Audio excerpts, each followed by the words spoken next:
Reef Water Quality Protection Plan, which began in 2009, with a goal of halting and reversing the decline in water quality. And vegetation protection is a key plank of reducing that impacts on water quality. In 2009, a consensus statement was prepared with the best science and understanding at the time. And I just wanted to read one of the key statements from the consensus statement, which is related to vegetation management. Whilst vegetation management through maintenance or rehabilitation of vegetation areas is considered to be a beneficial practice for water quality outcomes, direct measurements of long-term outcomes are difficult to find. However, vegetation management in Queensland is probably one of the few examples of documented evidence of the effectiveness of the management action through the introduction of the Vegetation Management Act in 1999. The legislation restricted the amount of clearing that could be undertaken on state freehold and leasehold land. Figures from statewide land cover and tree study showed that statewide average annual rate of clearing of woody vegetation in 2004-5 was 350,000 hectares. This was 27% lower than in 2003-4 and 54% lower than the peak measured at the clearing rate in 1990-2000 at the introduction of that legislation. Reductions in clearing a more environmentally significant woody vegetation are even greater, 35% down from 2,607 in 2003-4 to 1,072 in 2004-5. These figures demonstrate the effectiveness of the introduction of the legislation and the short-term the assumptions being made of the outcomes of water quality and biodiversity values. I just wanted to read that in the context of the importance of vegetation management, because vegetation, when it's in place, helps to protect soil from erosion. And sediment is one of the key issues in terms of the loads coming out of the catchment and impacting on the reef. This is in particularly a wet season issue where you get concentrations of sediments coming down that are 50 to 100 times that in normal ambient conditions.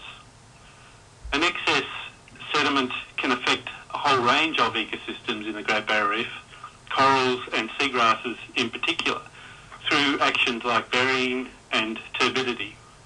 Many species, particularly ecosystems like corals and seagrass, are really very reliant on clean, clear water to receive the light, to photosynthesize and grow and survive and breed. And sediment is one of the pollutants when in excess that we see that has a significant impact on those species. Since 2009, we've seen a whole range of changes still in the Great Barrier Reef's biodiversity, largely affecting inshore areas in the southern and central parts of the Great Barrier Reef, so south of Port Douglas. We've seen a 50% decline in coral across those areas in the Great Barrier Reef, and we've seen a continual decline in seagrass. And loss of species, some species like sawtooth shark, were species that live up into the catchment. In 2011, we saw some even more significant declines in several species, particularly dugongs and turtles and seagrass, associated with... Hello, it's just Rob Catter dialed in. Thank you, Rob. We've just got Hugh on the... he's just giving an opening statement, and I might use this opportunity, Hugh, just to... We can come back to these key points. There'll be other opportunities in there. Is there anything else you'd just like to briefly allude to in your opening remarks, and then we might move on to a couple of the other members? Just one or two other things. I guess the important issue, I guess, is that we've seen these declines in particular in a difference between what we see in terms of intact systems north of Port Douglas and what we see in terms of modified and changed systems south of Port Douglas. And these are very closely related to significant changes in the vegetation cover across those different communities. I sent some material in earlier in the day which draws to the attention of the committee some work that we've done over the last couple of years. Hold on just a moment here. I'm just going to check with the staff as to whether we've received that material, if you sent it through earlier today. Okay. Hugh, there is a process in which we can table those documents. They have been now printed off. Are you happy for those documents to be tabled for the committee? Yes. Okay. Committee members, is leave granted? Yep. Robin, Bruce, you're happy with that? Yeah, mate, I'm easy. Okay, yep, the table's a document. Thank you, Hugh. Continue, but I would like us to be able to... We will. I promise you, we will come back and give you the opportunity, but these are just the opening statements, that's all. That's right, and I guess the last part of the opening statement was just highlighting the importance of vegetation management in maintaining soil and ground cover, and I guess the other feature that I just wanted to highlight is that maintaining these systems is far more efficient and cost-effective than trying to restore them. And it looks like we're about to enter into a bit of a program looking at the whole restoration of some of these systems that have been modified south of Port Douglas. Okay, thank you very much, Hugh. Anna, if we could move to you for an opening statement. Sure. So it's Anna Maguire, Coordinator of the Cairns and Far North Environment Centre. So the Vegetation Management Framework Amendment Bill causes us to have serious concerns for the future of Queensland's terrestrial biodiversity, as well as concerns about the long-term sustainability of Queensland's agricultural sector and the future health of the Great Barrier Reef. We believe that this bill should be rejected for the sake of maintaining our soil and waterway health, protecting biodiversity and safeguarding the future prosperity of our regional and rural communities. This sentiment is also reflected across the environment sector, with national, state and local groups, as I'm sure you're aware, being appalled by what would be the biggest windback of environmental protection laws in Queensland's history. Many of the amendments are not in the long-term interests of Queensland communities and are in direct conflict with the purpose of the Vegetation Management Act, which is to make land use more sustainable by preserving biodiversity and maintaining ecological processes. I'd just like to quickly reiterate that, as Hugh was just referring to, it's not only important to protect native vegetation to preserve endangered plants and ecosystems, but also to ensure intergenerational equity and access to resources and to allow prosperity for future generations. In other words, protecting vegetation is critical for maintaining the fundamental ecosystem services that our regional, rural and urban communities rely on. It's also it's also just important to remember that maintaining native vegetation cover is a fundamental aspect of ensuring the ongoing prosperity of our agricultural sector. So vegetation obviously protects topsoil, maintains water quality in waterways, and it's really necessary for sustainable agricultural production in the long term. So further clearing of marginal farmland won't make farming on that land more viable.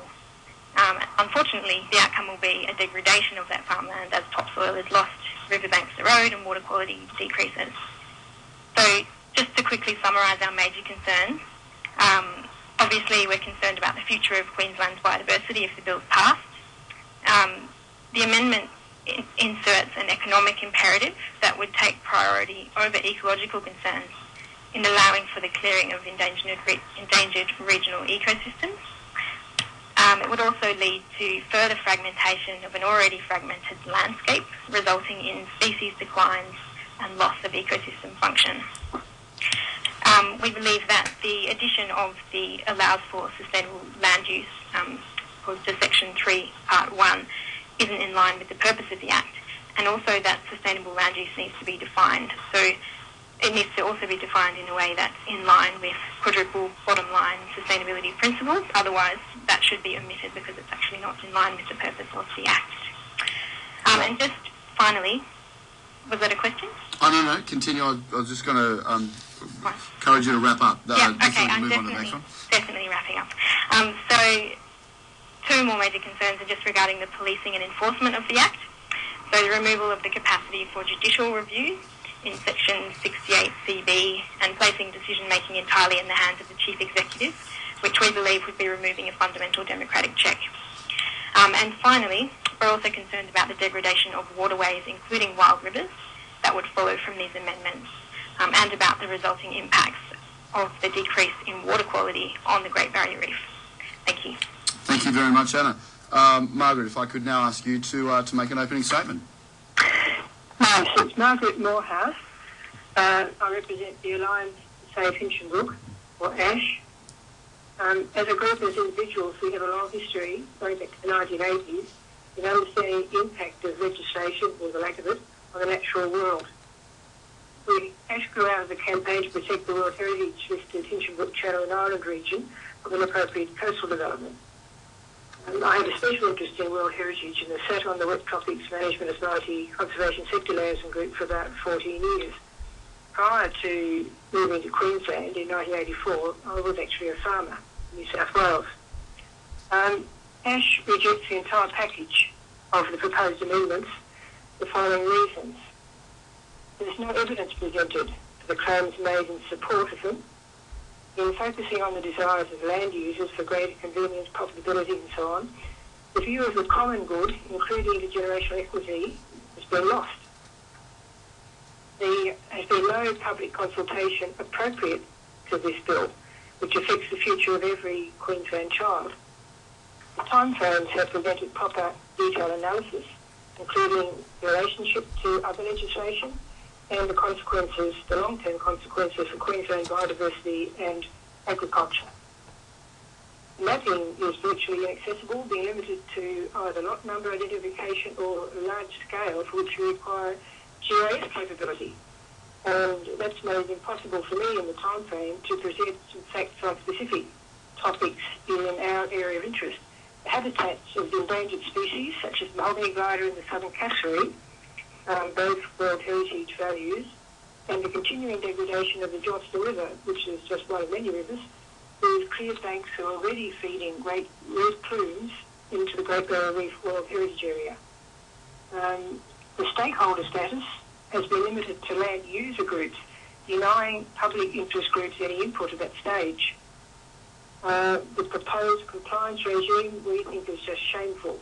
In a democratic country, you would hardly expect to go back to such an archaic, unenlightened way of locking out public accountability and enshrining that in legislation. The introduction of the Vegetation Management Act originally halted what was previously unbridled clearing, and it allowed a new process of linking broken habitats for the seriously diminished population of cassowaries and mahogany gliders, protecting what you might call the survivability factor inherent in having wide genetic variability within each species, and without which the species will not survive long into the future. The ongoing work and expenditure of a multitude of organisations, companies and government departments who have been working towards linking the scattered habitat fragments will be lost overnight if this bill is passed. I have a list of companies, if anybody is interested, those organisations who have been doing that work for mahogany gliders, and it goes from tourism, construction, forestry, groups like Terrain and conservation volunteers, New England Aboriginal Corporation and so on. These projects rely totally on the management and protection of the little habitat that we've got, and then building on that to link, to make existing habitat corridor safe and to expand on that corridor system. And without that, these species won't survive in the wild if these amendments go through. That's what's going to happen. All right, thank you for that, Margaret. Hugh, if I can just for the benefit of the committee, you made reference to a 2009 consensus statement. Are you able to provide us with who was you were quoting from that statement? I just for the benefit of the committee, if you're able to reference for us who was on that or who made that consensus statement. Hugh, are you still there? Yeah, sorry. The consensus statement was made by a number of peak scientists, a whole group of them. It was part of preparation for the review of Reef Plan in 2009. And I can email a PDF of the document to you. That'd be wonderful. Thanks for that. It's just it'll just help us with our from the committee perspective. If I can just, Margaret, if I can just start with perhaps a question with you with regards to, you made reference to mapping, and the committee's heard during other hearings that it's held about the frustration that a wide group of people have had with the inaccuracies in the mapping. The evidence, I think, is that the herbarium's maps are in the vicinity of about 80% accurate, although in some cases I think we heard that may drop as low as 50%. Would you care to make comment on the accuracy of the mapping that's been undertaken today? I understand frustrations about mapping. One of the things that happens with mapping is that things on the ground can move. And getting that mapping actually ground truth is a long and painstaking process. What I was referring to just now was what was on the internet, or what was available to people who wanted to put in a submission. Oh, okay. And the best I could get was a screen print from a staff member here in Townsville who kindly forwarded that to me. But trying to make sense of that is another story. Well, if I could then specifically ask you about experience today under the existing mapping arrangements, have you found them as frustrating, or have you been able to work effectively with the current maps? Both. You're a talented woman. Well, we too find it frustrating when the mapping doesn't show the true extent of where a habitat reaches to. And there are lines on paper that seem to develop a concrete reality, even though what's on the ground tells you something different. But that's going to happen with any mapping system, because it's not set in concrete, and it is a huge undertaking to do the kind of mapping that's required. I think it's much harder now because of the amount of clearing, trying to find out where are the remnants of important vegetation that needs to be linked up and rehabilitated. We don't hear much about that, except from the groups who are struggling to do that. Sure. To actually recreate in the right place where the habitat was, to link up what's there now, so that a species like the mahogany glider and the passery, which they're not going to have a future in the end if we don't do this. No, already, mahogany glider's already lost something like 80% of its habitat. Thank you for that, Margaret. I might now invite the member for South Brisbane to make a question. Thank you, Mr. Chair. Can members online hear me? Can those online hear me? Yes, Rob can, or I can. Yes, Bruce, yeah, I can. Oh, well, I wasn't too interested in whether you blokes could hear me, but keep going on. Mr. Yorkson, sorry, Bruce, sorry. For the public, we are a good committee. We work well. Mr. Yorkson, can I ask, obviously there are diametrically opposed views about this legislation, and we've heard from landowners earlier today about why these amendments are necessary for their agricultural production or grazing needs. I know that the Paddock to Reef program has been somewhat successful in terms of reducing the runoff into the reef.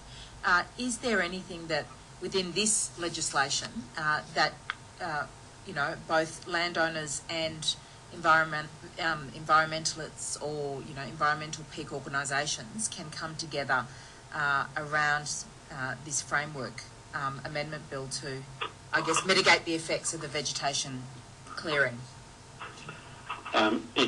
I think there is, in the context of one of the things that we've done with our work in recent times is tried to look at the functionality of the systems, which is what we've modified, I guess, through things like vegetation management and intensive agricultural activities, those sorts of things, and that we haven't taken account of the changes that those modifications to the functions of the system, which comes back down to a bit of that discussion earlier about the ecosystem services that we take for granted. There are lots of opportunities through the programs like Reef Rescue to restore habitat connections, and there's been money being spent on doing that through riparian rehabilitation and wetland protection. But I guess the main issue here is that often those are much less effective and much more costly than actually just maintaining systems in a healthy, functional way. And there's lots of work which was done early on in the vegetation management planning program which did look at that issue of functionality and maintaining functions in the landscape. And I guess that is what is one of the unknowns in some of the potential changes to the legislation and how that will affect those maintaining functionality.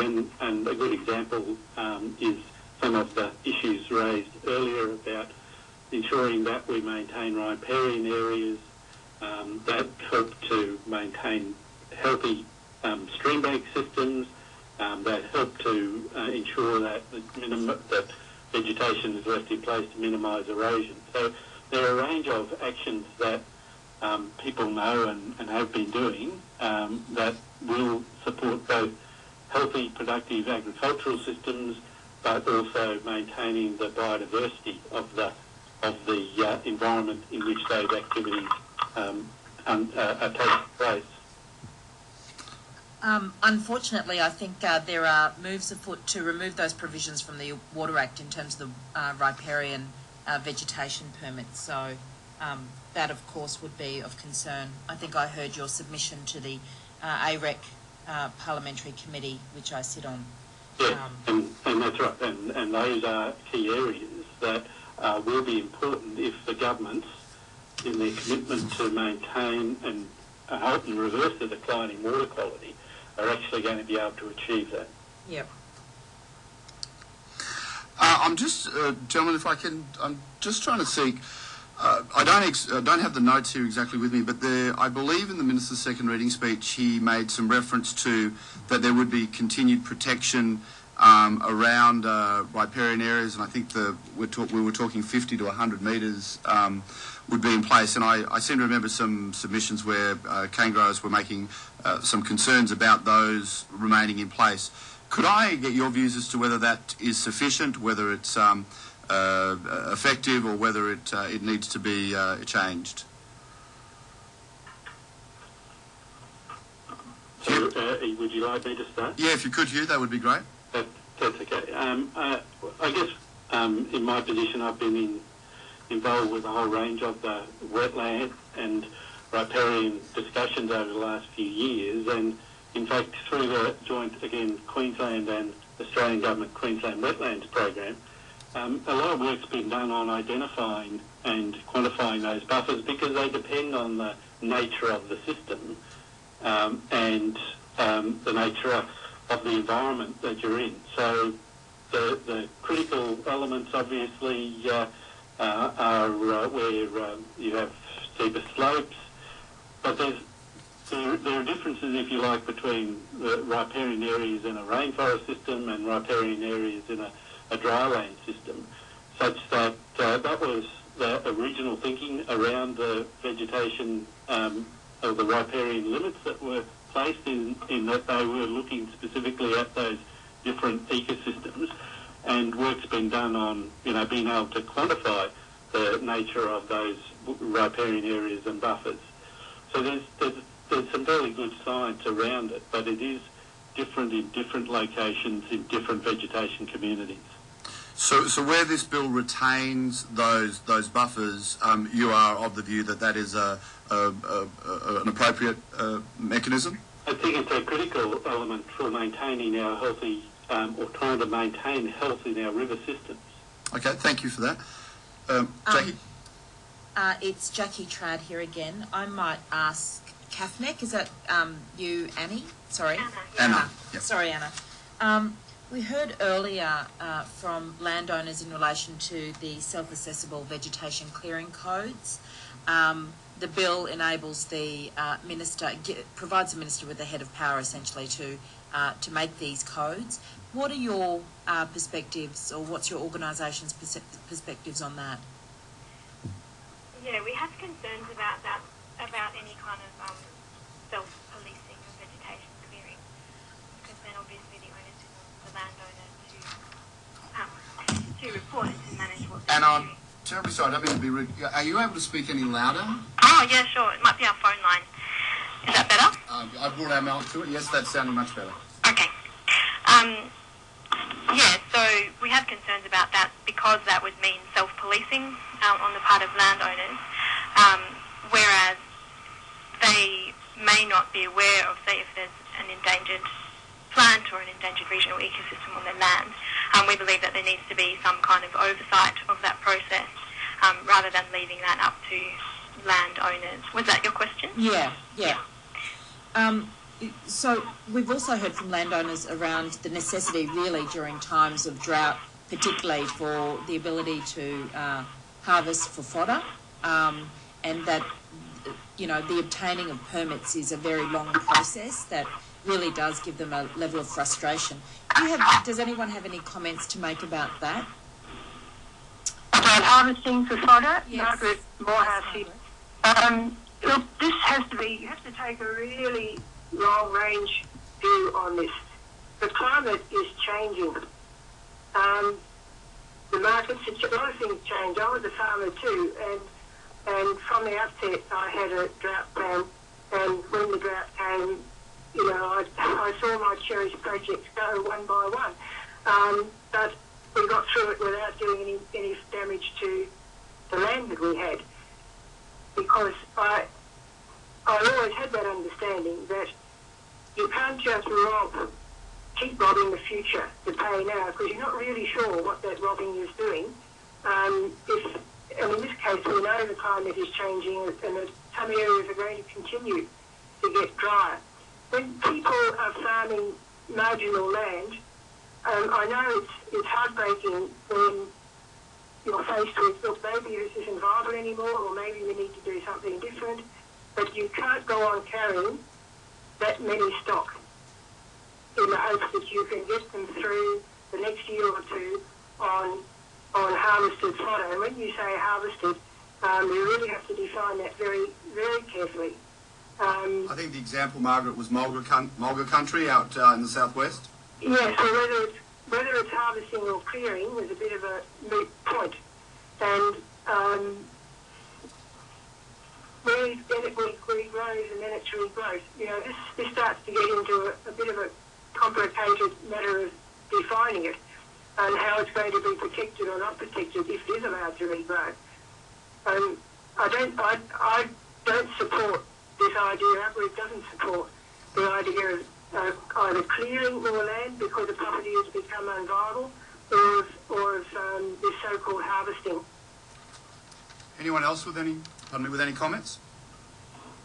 I guess I'd make one comment there. Sorry. Is that... Hugh, could you just state your name? sorry, Hugh Yorkston from Grappo Reef Marine Park Authority. I'd just make one comment there in developing and looking at this whole issue of best practices for reducing the impacts on water quality from agricultural uses. The grazing industry obviously makes up a significant part of the GBR catchment. About 80% GBR catchment is grazed. And there's been some great work that has been done which looked at this whole issue during the periods of really dry weather through the mid-2000s, which looked at the economics of keeping stock on the paddock for longer periods, trying to, as was said there,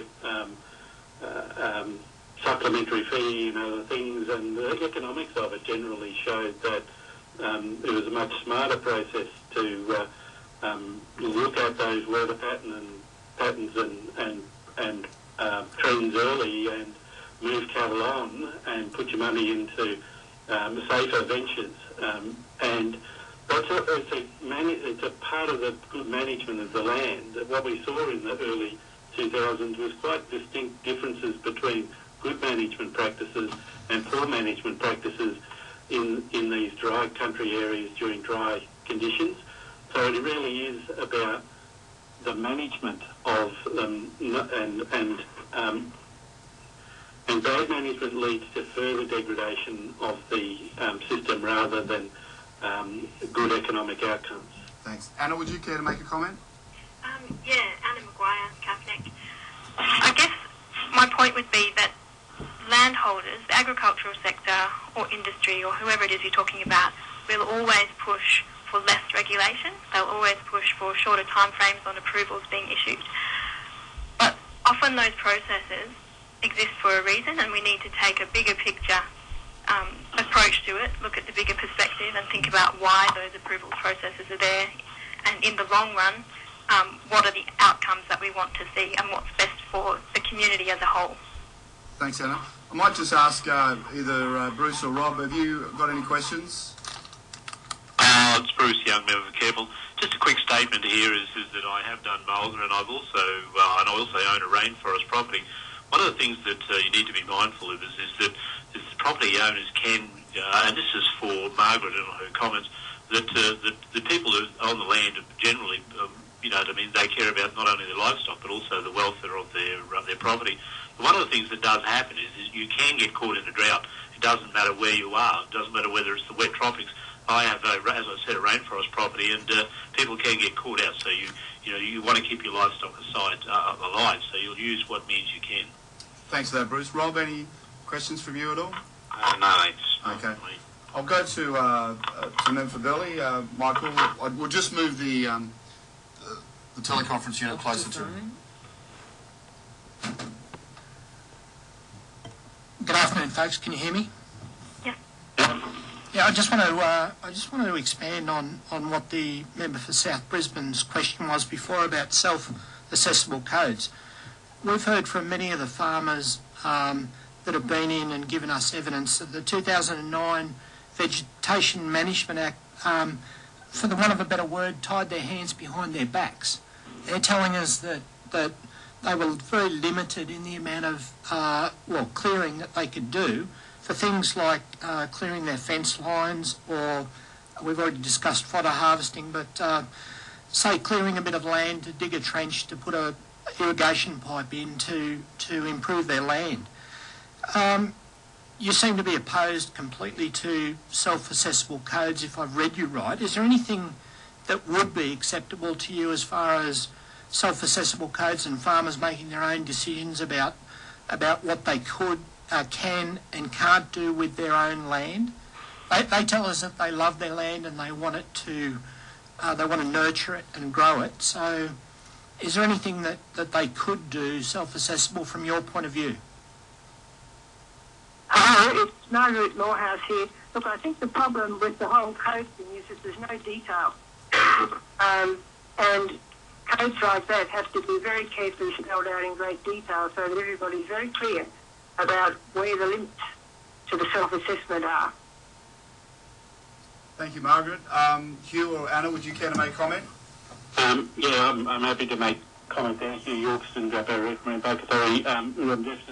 We're definitely not against self-assessable codes where the limits of those can be easily prescribed. Thank you, Hugh. Anna? Oh, no, just agree with Margaret's comments. Okay.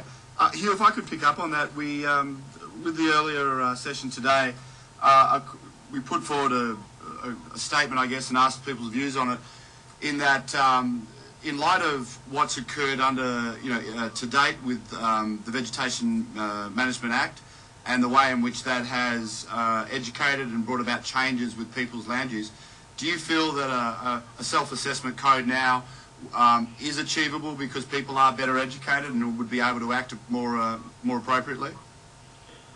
Again, I guess it depends on the nature of the activity.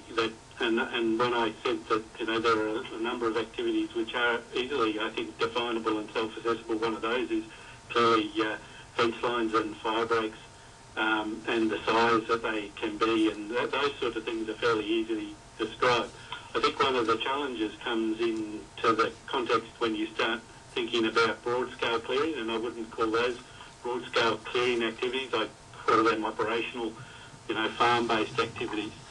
And it's the broad-scale activities that have potential to be have significant environmental impacts because of the nature of the vegetation that you might be clearing.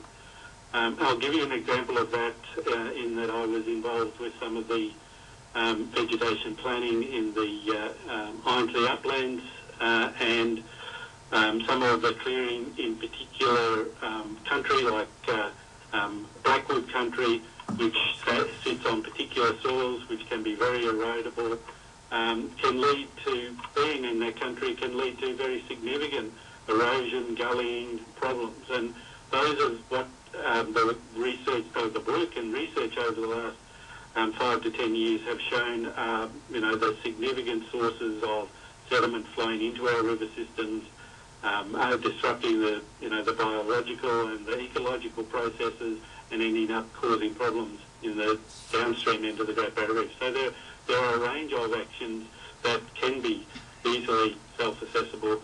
It's when you get into the broader scale clearing activities where the farmer is very unlikely to be able to have access to a range of the information that decisions need to be made on, whether it's a sensible thing economically and environmentally for him to do.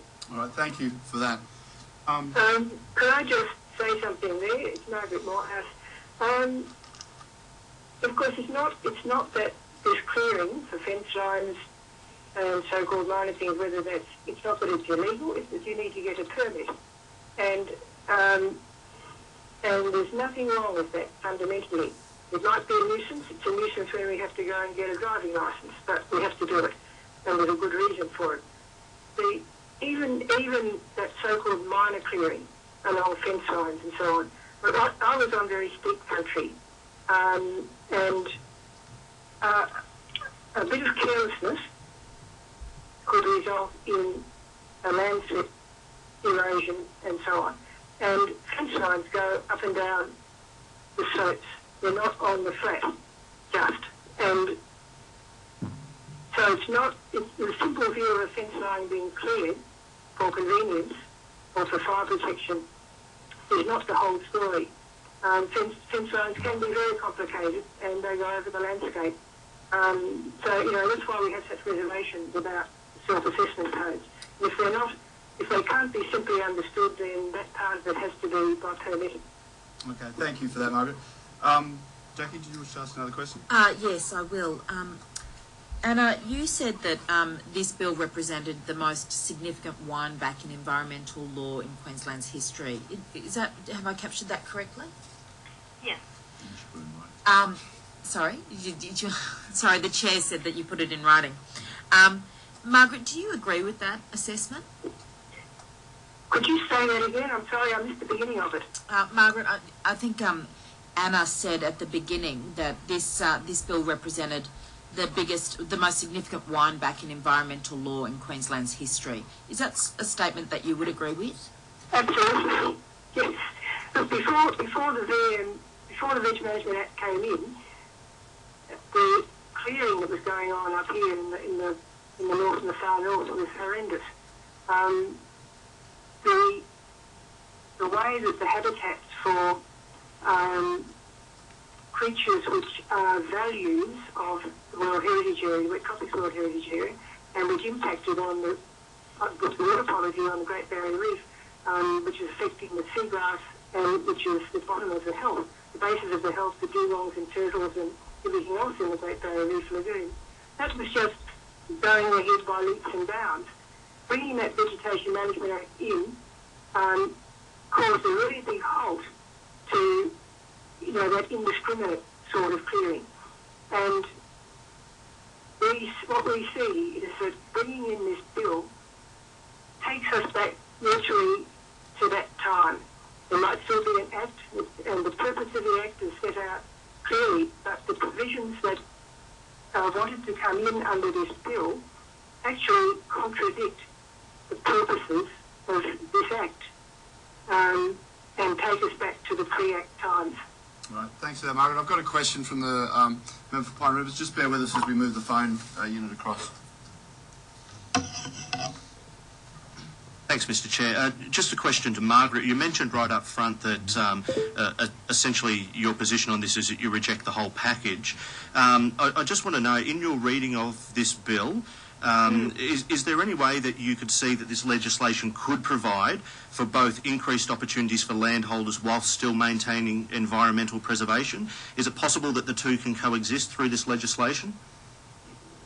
Not through this bill, but through this legislation, undoubtedly, but that needs to have proper investigation, proper evidence for and a period of time for all the stakeholders, not just the landholders that want it, that who said they want it, but all the other stakeholders, including those groups who stand for the public interest.